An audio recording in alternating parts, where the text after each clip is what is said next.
Hello, everyone, and welcome to the very first chapter of the Nasm Personal Training Certification Preparation course. This one here is probably the easiest, I would say, to kind of grasp because it's really just getting you to understand the role of everything that is worked upon when we talk about being a personal trainer. So pretty simple to get through. The amount of information that comes out of here that's on the test is, I want to say, less than what you're going to see for other things, but obviously it's still important to understand. So let's dive right into the information and kind of just see what we got. So with the credentials, Nasm has a CPT, a certified personal trainer cert that, can help you in terms of getting a job.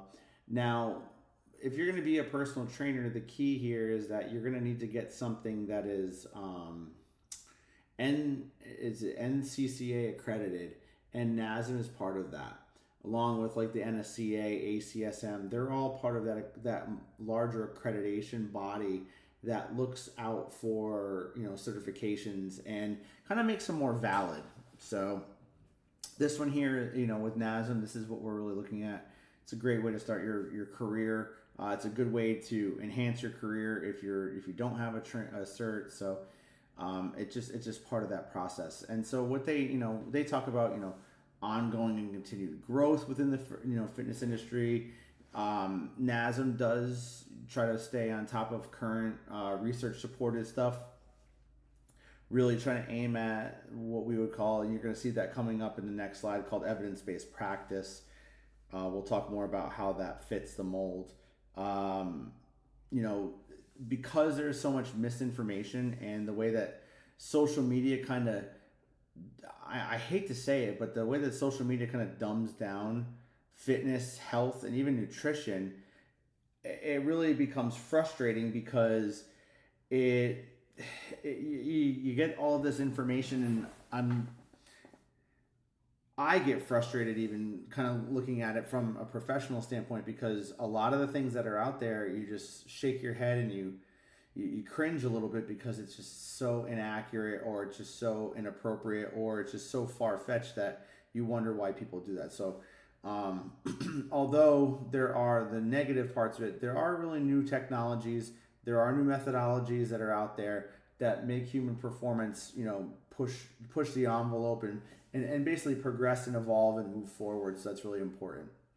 And then, fitness professionals need to, you need to be open-minded and understand that, there are facts to fads, and that your job as a personal trainer is to provide and design a safe, effective, and, as they say, results-oriented program for the people that you work with. So that's super important.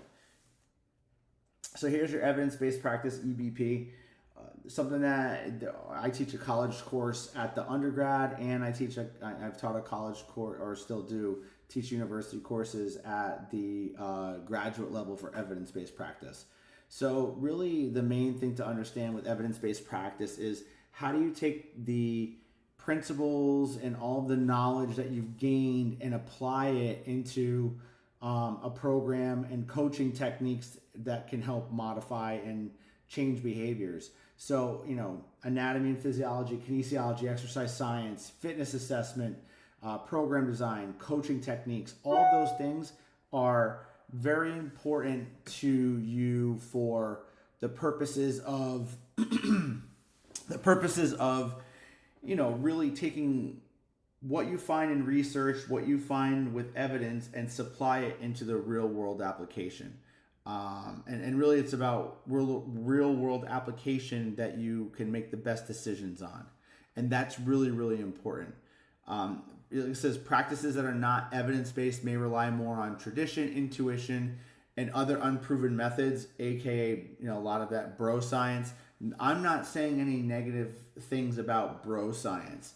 I honestly think a lot of really important advancements in strength and conditioning and personal training have come out of bro science being researched and either disproven or proven that they work. So it's really important that we work with that.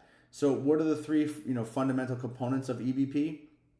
developing individual professional expertise, staying current with the best sources and evidence, and then prioritizing client values and expectations. So that's critical when it comes to everything. And if you see the evidence-based practice chart on the right there, you'll see how, individual professional expertise, how you best external evidence, the research, client values and expectations, and they all intertwine and connect into, with evidence-based practice. And you can see this carry over into other aspects and realms as well.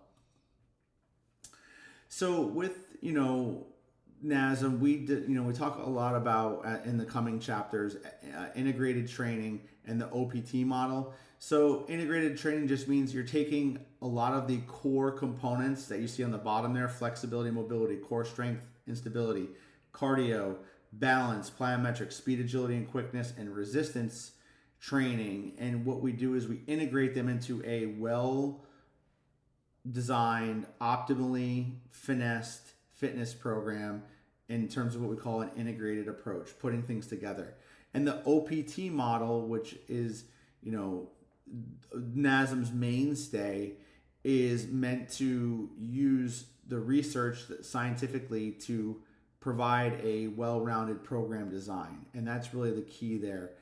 The OPT model is not meant to be one of those things where it's it comes across as a one-size-fits-all approach, but it can be, used in a way that can incorporate many different people in many different ways. And I think if you look around at what people say about it, there's a lot of negative connotation about it, but ultimately you can get people stronger, you can get people faster, you can get people larger, in terms of muscle mass. You can make people a little bit more endurance oriented by following it. It just, you have to be able to be realistic and understand that there's other things that you're going to have to do as well to make it work. So, what's the whole point of this personal training approach? Well, the main thing to understand is that we need to know that the health of our nation in the United States, and then obviously for those of you internationally, the global health is just bad, right? We are in a bad situation right now. We lack the ability to exercise. We lack, a really good understanding of eating correctly. And so therefore we end up having food that we're not using correctly and our bodies that we are not moving correctly. And we end up with a bad concern here. And so you have control, you as everybody has control over your health and well-being, but it's how you become more physically active and eat in a, healthier manner that are going to help you to kind of bridge that gap between health and sickness or illness. And that's really, really important for us to understand, is that, as a fitness professional, that's our goal, is to bridge that gap, to make everybody more efficient in how their bodies work and are working internally as well, not just externally. So with this, in terms of disease and health, the World Health Organization defines health as, a state of complete physical, mental, and social well-being, and not merely the absence of disease or infirmity. So what we're saying there is that just because you're not sick doesn't mean you're healthy. And I think sometimes that gets misconstrued in terms of like the people that discuss it, is that, I feel fine. Well, just because you feel fine doesn't mean that there's not any unrecognized symptoms that you had that are there. So be aware. Also understand health is not what we call a static condition. Your body is always changing, whether it be the environment that changes, whether it be the external, the internal, whether it be physiological changes. There's always some sort of change that is happening, and it's your job to maintain this sort of, dynamic organization within your body. And that really becomes critical. And then especially as a trainer, your job is to relay that information so you can make people understand you're not stagnant in your ways. So the human body, like it says, is uniquely designed to respond to stress, and there's different ways that our bodies go about it. We want to stay within a realm of homeostasis, which is that even flow throughout the day. And when we come out of that equalized or come out of that equalized state or the equilibrium, how does our body respond to get back to it? And the more we adapt to that, the less chance of being on the negative spectrum on that left-hand image that we want to be part of. So we have to be constantly aware that there's ebb and flow throughout the day. So really, you know, with health and disease, a general definition here: abnormal condition of disease that negatively affects the structure or function of the part of the body. It can be one area, multiple areas, systemic, which could mean throughout the whole system. That's really can be scary. And then there's acute and chronic. Okay, chronic conditions meaning non-communicable, meaning that they're long duration illnesses. Like they give the example of 3 months or more. Like it says, chronic diseases generally cannot be prevented by vaccines or cured by medications. Whereas acute diseases are usually infectious diseases. That's like your colds, your flus. You know, don't take that stuff lightly. Those can be just as taxing as a chronic disease, and they can really beat you up. So, really, just aware of the situations that you're in.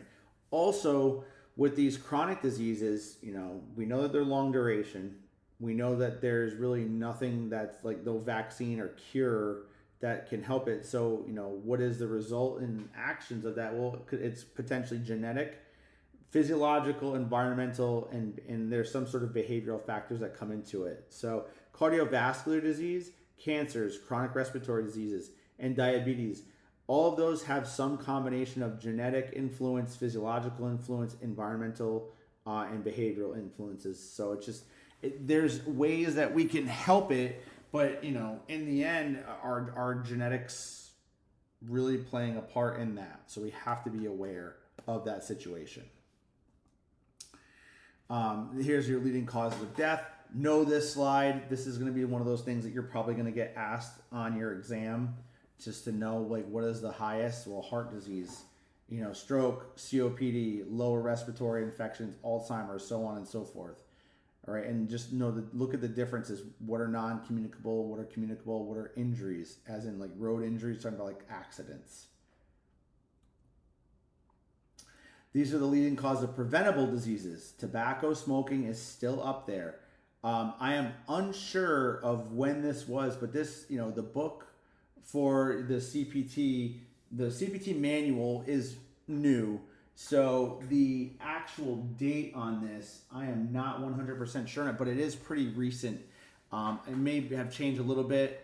Overweight and obesity, I think, is getting to the point where it is either number one or close to number one in terms of related preventable causes for deaths, you know, associated with deaths per year. So just be aware that, you know, cigarette smoking, or tobacco smoking, I should say, is not really is either not number one anymore, or it's getting close to being overtaken. Physical activity and its relationship to, you know, chronic disease. And in this regard, you know, look at the proportion, like it says here, of inactive adults percentages based on age groups. And you can see that, you know, the United States, in almost every category, is highest in terms of inactive individuals.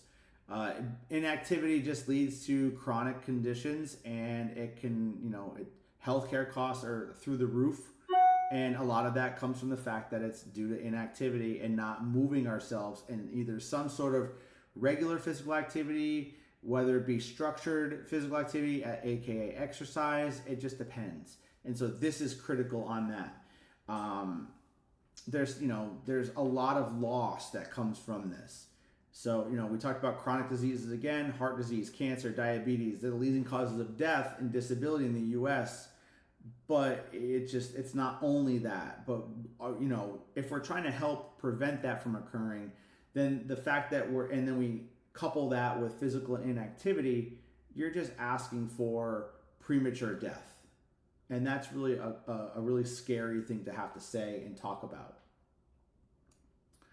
So in terms of overweight and obesity, this is something that you're definitely gonna have to know those levels, those BMI levels on the left, and then what are those, you know, factors, the risk classification factors and what is the actual classification. Now, BMI is a really tough one. It's always under scrutiny, but understand it's still a level of measurement that we can dictate for individuals that are, take athletes and regular exercises out of the equation. It still matters, but it's still showing you that there is a relationship between weight and height that is influenced drastically. So, like, I'll give you an example. My BMI is, I think I'm 31.4. I am a regular exerciser. I am healthy, but muscle mass does play a part in that. And so because of that, I have to be aware that, okay, I'm still in this obese category. Can I get myself to a better BMI number while still maintaining the exercise training and all of the aspects of that I do, and without losing any of that grasp on what I'm doing? So it's a fine line, but understand that, are you, especially for new people, where do you fall in this? If you're obesity 3, well, we know we have work to do, and we know we have a lot of work to do. If you're in that overweight category, well, okay, now that's where me as a professional, I start looking at body fat percentage when someone starts getting into that, low obese 1 range into that overweight range, and seeing like, okay, where is their muscle mass to fat mass, ratio versus BMI. So that's just kind of how I do it as a person. But for test taking purposes and actually learning about this, understand these numbers for that. And it is, understand that this is an acceptable measurement that is done in the medical field, whether we think it's right or wrong. So just be aware that you may have a problem, I may have a problem, or the next person might have a problem with BMI, but understand that it's still something that you have to know. And then the equations up top will help you in terms of trying to figure that out. The one thing I will say about the equation there is it's weight times 703 divided by your height in inches squared. Not the whole thing squared, it's height in inches squared, and weight times 703 is the first part. So that just in case it looks a little confusing up there. With heart disease, we talked about non-communicable, strokes, heart attacks, heart failure, heart valve problems, arrhythmias. Those are all, cardiovascular disease is a broad term for any of those on top of other things. Atherosclerosis is basically your narrowing of the blood vessels caused by the plaque in the arteries. And that becomes scary because that usually leads to like hypertension. It can lead to, basically because of that, it leads to lack of blood flow, which leads to the lack of oxygen getting to where it's supposed to be. It leads to other conditions that we don't want to have happen simply because we have a narrowing because we didn't take care of ourselves, and the risk factors that come along with it, like tobacco use, like obesity, like physical activity, using alcohol and drugs. All right. All of these things can lead to that. If you have high blood pressure, it causes more of a harm on the walls, the epithelial wall linings of your blood vessels. And so high blood pressure it's like, a really strong current wipes away the bottom of the ocean floor harder. That's what happens here.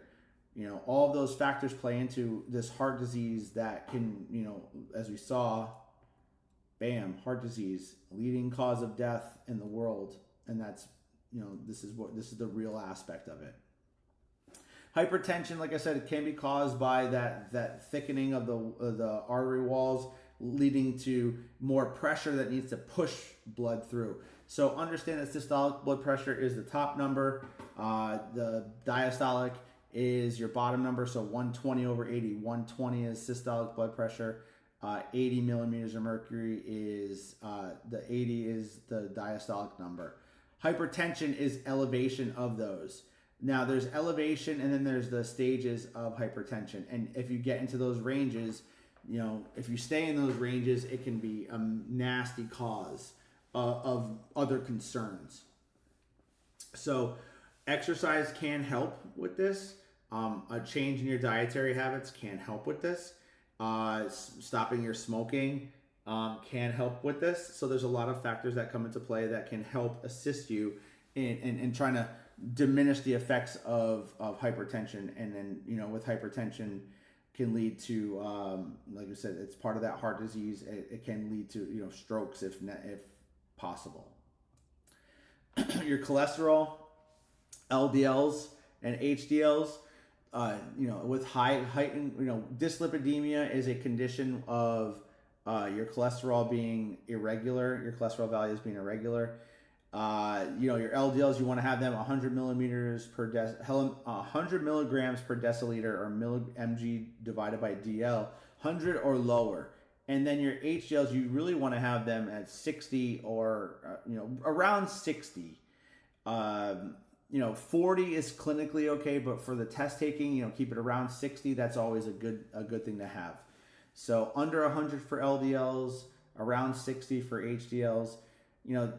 You're gonna read that, oh well, LDLs are bad for you, and they're not bad for you. They're okay for you. It's one of those things where mixed research can give people this idea that, oh well, I have high LDL numbers, so I'm okay. Not necessarily. So we have to be aware that we still want to keep that value down, because there is still, as much as you want to negate it and kind of fight back against it, there still is, people who have high LDL levels, we're still seeing that there are, issues with health. So don't take that lightly. Diabetes, we have type 1, type 2. Actually, there's two other ones. There's pre-diabetes, which is not really diabetes, but it's still a telltale that you're on the wrong path. And then there's gestational diabetes, which is also part of, if you're pregnant. Now, just because you have gestational diabetes when you get pregnant doesn't mean it's going to carry over into that you're going to maintain diabetes. It just means that, because of the swing of everything when you're pregnant, it's a little bit different. But type 1 and type 2, insulin dependent diabetes or juvenile diabetes, type 2 non-insulin dependent or insulin resistant diabetes. Understand the differences between those two. The problem is that there is an issue with insulin. There's an issue with glucose. There's a problem. Sometimes it's the pancreas. Sometimes it's the actual receptors that may not be an issue. That may be an issue where insulin might be released with type 2, but maybe the receptors aren't gathering it the way that it needs to be. So it's one of those things where it just depends on the situation of each person. There's a massive global impact with type 2, and usually obesity is the primary cause. It's a primary indicator, not cause. I shouldn't say that. It's a primary indicator. So exercise and diet are definitely going to make a huge thing in terms of your lifestyle changes, and it's going to hopefully help you to minimize the potential for diabetes influence. Cancer, no one's friend, everybody's enemy, and we don't take this lightly. It's abnormal cell growth where tumors are, collectively will get created, and eventually can, depending upon the situation, if they get into the bloodstream, then that can become a massive problem, because that means it's going to spread to the rest of the body. So I hate talking about cancers, because it's everybody has some sort of effect, whether it be, I hate saying it, but like a parent or a friend, or, I had a friend of mine growing up that she was, I think we were seniors in high school. I was a senior in high school, and we were 17, 18 years old, and she had gotten non-Hodgkin's lymphoma at a young age, and then it just never took, and she passed away at a really young age. And it's really sad, because it's, she had a whole life to live, and it just affects everybody in a certain way. So it can happen anywhere. It can happen in your lungs, it can happen in your colon, it can happen in your muscles, it can happen in your bones, it can happen in your blood, brain, anywhere, prostate, breasts, it doesn't matter. So we have to be aware and maintain this understanding that minimize the risk factors will hopefully minimize the ability for you to have this risk of getting it one day. COPD, or respiratory diseases. COPD is really just an umbrella term for dysfunction of your respiratory system. And, depending upon what the situation is, it could be breathlessness, it could be airflow problems, it could be just lung function. And it's just, like I said, it's a blanket term. So again, what do we have to do? Inactivity is not an option here. You have to at least walk.